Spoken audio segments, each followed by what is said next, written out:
കോഴിക്കോട് എലത്തൂരിലെ യുവതിയുടെ മരണം കൊലപാതകം. ആൺ സുഹൃത്ത് വൈശാഖനാണ് യുവതിയെ കൊലപ്പെടുത്തിയത്. യുവതിയെ ജോലി സ്ഥലത്തേക്ക് വിളിച്ചു വരുത്തിയ ശേഷമായിരുന്നു കൊലപാതകം.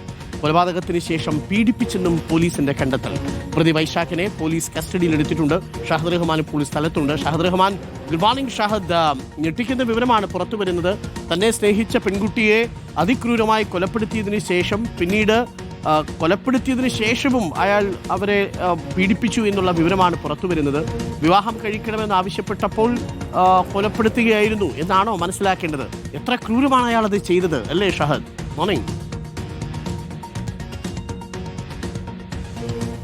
Good morning Arunkumar. ഈ പ്രഭാതത്തിൽ ഒരു നല്ല വാർത്തയുമായിട്ടല്ല എന്തായാലും നമ്മൾ എത്തുന്നത്. കാരണം വലിയ രീതിയിൽ അതിക്രൂരമായിട്ടുള്ള ഒരു കൊലപാതകമാണ് ഞാൻ നിൽക്കുന്ന ഈ ഇൻഡസ്ട്രിക്ക് പുറകിലായിട്ട് നടന്നിട്ടുണ്ടായിരുന്നത്. അതായത് ഈ ഇൻഡസ്ട്രിക്ക് അകത്തായിരുന്നു കഴിഞ്ഞ ദിവസം ഈ യുവതി ആത്മഹത്യ ചെയ്തിട്ടുണ്ടായിരുന്നത്. ആദ്യഘട്ടത്തിൽ പോലീസ് വെറും ഒരു ആത്മഹത്യ എന്ന നിലയിലായിരുന്നു ഈ കേസ് രജിസ്റ്റർ ചെയ്യുകയും ചെയ്തിട്ടുണ്ടായിരുന്നത്. എന്നാൽ പിന്നീട് പോലീസ് ഈ സംഭവ സ്ഥലത്തെത്തുകയും ഇവിടുത്തെ CCTV ദൃശ്യങ്ങൾ പരിശോധിക്കുകയും ഒപ്പം തന്നെ ഈ പ്രതിയായിട്ടുള്ള വൈശാഖന്റെ, അതായത് ഈ വൈശാഖനാണ് ഈ കട വാടകയ്ക്ക് കൊടുത്തിട്ടുള്ളത്. വൈശാഖന്റെ മൊഴിയിലും ചില അസ്വാഭാവികതകൾ തോന്നിയപ്പോഴാണ് എലത്തൂരിലെ CI ആയിട്ടുള്ള രഞ്ജിത്ത് ഇതുമായി ബന്ധപ്പെട്ട ഒരു സമഗ്രമായിട്ടുള്ള ഒരു അന്വേഷണം നടത്തുന്നത്. 3 ദിവസങ്ങൾക്ക് മുൻപാണ് ഈ സംഭവം നടക്കുന്നത്. അതിനുശേഷമാണ് ഈ പ്രതിയായിട്ടുള്ള വൈശാഖൻ ഇപ്പോൾ പോലീസിന് മൊഴി നൽകിയിട്ടുള്ളത്. അതായത് ആ മൊഴി ഇങ്ങനെയാണ്: ഇരുവരും കഴിഞ്ഞ കുറെ നാളുകളായിട്ട് അടുപ്പത്തിലാണ്. എന്നാൽ വൈശാഖൻ ഇതിനോടകം തന്നെ കല്യാണം കഴിച്ച ആളാണ്. പക്ഷേ അത് ഈ യുവതിക്ക് അറിയില്ലായിരുന്നു എന്നുള്ളതാണ് നമ്മൾ മനസ്സിലാക്കുന്നത്. അക്കാര്യത്തിൽ കുറെ കൂടി വ്യക്തത കൈവരേണ്ടതുണ്ട്. പക്ഷേ ഈ യുവതി വൈശാഖനോട് ആത്മഹത്യ ചെയ്യാൻ നിർബന്ധിക്കുന്നു. ആ ഘട്ടത്തിൽ വൈശാഖൻ പറയുന്നു, എന്തായാലും വിവാഹം ചെയ്യാൻ പറ്റില്ല, നമുക്ക് ഒരുമിച്ച് മരിക്കാം എന്ന് പറയുന്നു. അങ്ങനെ ഒരുമിച്ച് മരിക്കാം എന്ന് പറഞ്ഞതിന്റെ അടിസ്ഥാനത്തിൽ ഇരുവരും ഈ ഇൻഡസ്ട്രിയിലേക്ക് വിളിച്ചു വരുത്തുന്നു. കയറ് കൊണ്ടുവരുന്നു. കയറ് കൊണ്ടുവന്ന് ഈ യുവതിയോട്, അതായത് കഴുത്തിൽ കുരുക്കിട്ട് ആത്മഹത്യ ചെയ്യാൻ പറയുന്നു. താനും അതുപോലെ തന്നെ ചെയ്യാം എന്ന് പറയുന്നു. അങ്ങനെ യുവതി കഴുത്തിൽ കുരുക്കിടുന്നു. കഴുത്തിൽ കുരുക്കിട്ട ഉടൻ തന്നെ ഈ വൈശാഖൻ ഈ സ്റ്റൂള് അത് തട്ടിമാറ്റുകയാണ്. അങ്ങനെ യുവതി മരിക്കുകയാണ് ചെയ്തിട്ടുണ്ടായിരുന്നത്. പക്ഷേ ഇതിൽ അതിക്രൂരം എന്ന് പറയുന്നത് ഏറ്റവും പ്രധാനപ്പെട്ട കാര്യം, അതായത് ഈ യുവതി കഴുത്തിൽ കയറിയിട്ട് തൂങ്ങി നിൽക്കുന്ന സമയത്ത് ഈ യുവതിയെ ഈ പ്രതിയായിട്ടുള്ള വൈശാഖൻ ബലാത്സംഗം ചെയ്യുകയാണ് ചെയ്തിട്ടുണ്ടായിരുന്നത്. അതിനുശേഷം ഈ യുവതിയെ കയറിന്റെ കെട്ടഴിച്ച് താഴെ കിടത്തിയതിനു ശേഷവും അയാൾ ബലാത്സംഗം ചെയ്തു എന്നുള്ളതാണ് ഇയാൾ പോലീസിന് നൽകിയിട്ടുള്ള മൊഴി.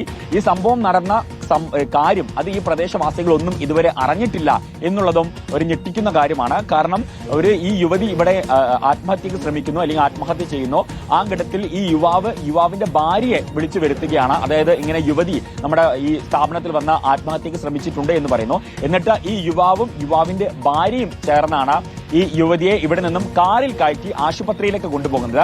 ആശുപത്രിയിൽ കൊണ്ടുപോയതിനു ശേഷമാണ് ഇത് ആത്മഹത്യയാണ് എന്ന്, സ്വാഭാവിക രീതിയിലുള്ള ആത്മഹത്യയാണ് എന്ന രീതിയിലേക്ക് മാറുന്നത്. പിന്നീട് ഈ CIയുടെ ഒരു കൃത്യമായിട്ടുള്ള ഇടപെടലാണ് ഇപ്പോൾ ഇത് കൊലപാതകമാണ് എന്ന് തെളിഞ്ഞിരിക്കുന്നത്.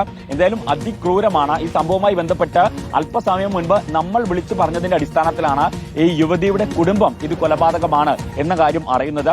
ഉടൻ തന്നെ അവരുടെ പ്രതികരണം നമുക്ക് ലഭ്യമാക്കാൻ പറ്റും എന്നുള്ളതാണ് നമ്മൾ ഈ ഘട്ടത്തിൽ പ്രതീക്ഷിക്കുന്നത്. കാരണം അവർ ഞെട്ടലോടെയാണ് ഈ വാർത്ത കേട്ടത്. ഇന്ന് അവരുടെ ചടങ്ങുകൾ, മതപരമായിട്ടുള്ള ചടങ്ങുകൾ നടക്കുകയാണ്. പെൺകുട്ടി മരിച്ചിട്ട് 3 ദിവസമാകുന്നു. അപ്പോൾ അതിന്റെ മതപരമായിട്ടുള്ള ചടങ്ങുകൾ നടക്കുകയാണ്. അത് കഴിഞ്ഞതിന് ശേഷം അവർ ഈ വിഷയത്തിൽ കുടുംബവുമായി കൂടി ആലോചിച്ച് എന്താണ് അവരുടെ പ്രതികരണം എന്നുള്ളത് നമ്മെ അറിയിക്കും എന്നും അറിയിച്ചിട്ടുണ്ട്. എന്തായാലും ഇപ്പോൾ ഈ പ്രതി പോലീസിന്റെ കസ്റ്റഡിയിലാണുള്ളത്. അറസ്റ്റ് ഉൾപ്പെടെയുള്ള നടപടികൾ വരും മണിക്കൂറുകളിലുണ്ടാവും. എന്തായാലും അത് ഞെട്ടിക്കുന്ന വിവരമാണ് ഷഹദ്. തന്നെ സ്നേഹിച്ച പെൺകുട്ടിയെ ഒരുമിച്ച് മരിക്കാമെന്ന് പറഞ്ഞ് വിളിച്ചു വരുത്തുക, എന്നിട്ട് ആത്മഹത്യ ചെയ്യാൻ വേണ്ടിയിട്ട് വിളിച്ചതിന് ശേഷം കയറ് കെട്ടിത്തൂക്കിയിട്ട് സ്റ്റൂളിന് മണ്ടേ കയറി നിൽക്കുന്നു. അവർ കഴുത്തിൽ കയറിട്ടു എന്ന് തോന്നിയ ഘട്ടത്തിൽ ആ സ്റ്റൂൾ തട്ടിക്കളയുക.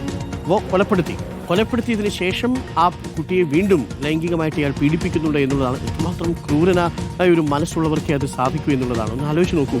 അപ്പോൾ ഇവരുടെ ഒന്നും സ്നേഹം യഥാർത്ഥത്തിൽ സ്നേഹമേ ആയിരുന്നില്ല എന്നതല്ലേ ഇതിൽ നിന്നൂടെ മനസ്സിലാവുന്നത്.